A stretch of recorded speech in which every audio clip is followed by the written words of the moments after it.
There's not that many food.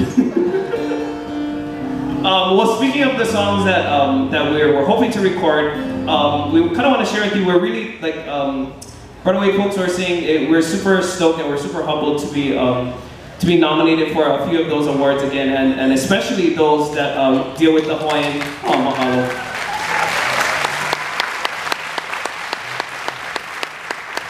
Especially those that deal with the Hawaiian language. So those are the adjudicated awards. So basically the way HARA works, Hawaii Academy of Recording Arts, there's this big pool of professionals in the field, maybe about 600 of them, and the majority of the awards are voted by them.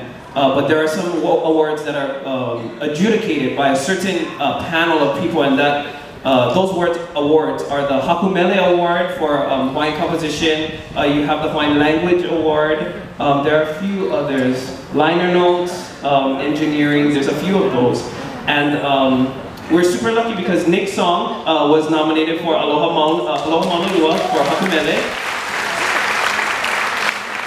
Jonah Song, which he probably will sing later, was nominated for Song of the Year. Yeah. And this next song we're going to sing for you is also nominated for Hakumele, Ma'eliele. For you, Kumu.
Oh, that's my